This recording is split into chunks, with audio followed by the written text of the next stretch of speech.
SeneInfo International. Chers internautes de SeneInfo International, seneinfo.net, bonjour dalee na jàmm si lu gën a fës ci xibaar yi tey mardi 26 décembre 2023. Sud Quotidien lañ koy doore. Sud Quotidien moom nee na le prêche de l'église donc xam nga ne si Noël la ñu jógee le 25 décembre bi passé donc loolu la journal Sud Quotidien def le titre à sa une mu ne Sénégal justice et paix présidentielle libre transparence inclusive. nee na Noël pour réconcilier les cœurs et les esprits donc le prêche de l'église donc loolu la journal bi tey xëy titré tey dans sa une. Walf Quotidien moom dafa ñëw ci présidentielle bi mu ne Abdoul Mbaye candidat à la présidentielle notre démarche c'est le Sénégalais d'abord le Sénégal doit tout faire pour se passer du FMI donc Abdoul Mbaye nga moom la xamle ñu ne la ci journal yu des rek ci journal bi ba tey ñu ne en tournée à Thiès, Louga, Podor, Matam, Diourbel, Anta Babacar Ngom suscite l'enthousiasme donc journal bi loolu la ñëw xamal ñu des rek ci journal bi ba tey mu ne dépôt de candidature de dernière minute au conseil constitutionnel donc candidat yi nga xamante ne ñoom ñu ngi war a participer à la présidentielle ñoom ñu ngi def la ruée vers le conseil constitutionnel pour mën a déposer voilà seen candidature donc loolu la journal bi tey ñëw xamle. Le quotidien moom dafa ñëw ci candidature à la présidentielle rek comme ni ñu ko waxee léegi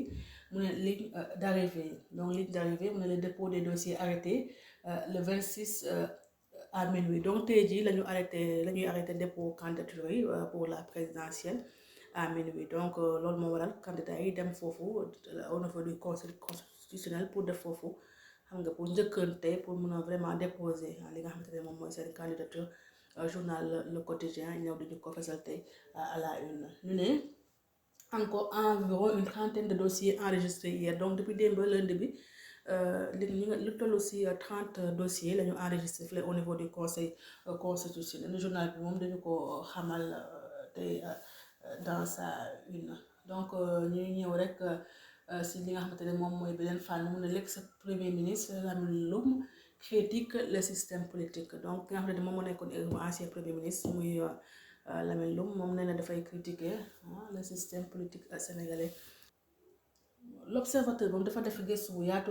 ci pouponnière Kër Yërmande bu Ndella Madior Diouf xam nga ne moom moo occupé actualité bi ba tey jii la ñu war a xam moom Ndella Madior Diouf parce que dinañ ko garder woon fële au niveau de la sûreté urbaine donc moom tey la ñu war a xam ndax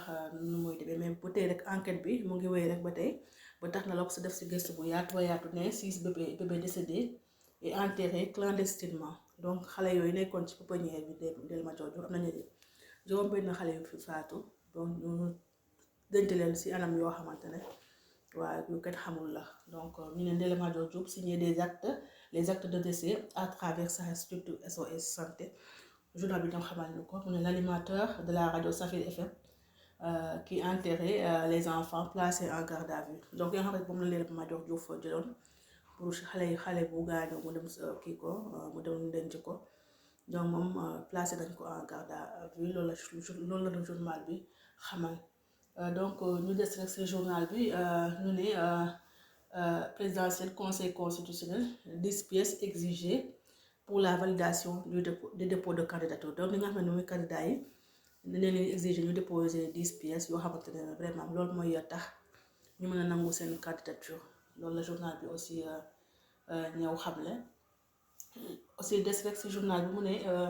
révélation sur les dernières grosses prises de cocaïne nag donc jàppaat nañu temps yi ñu ngi jàpp rek ay nit ci wàllum drogue donc ñu ne les identités des trafiquants hospitalisés la destination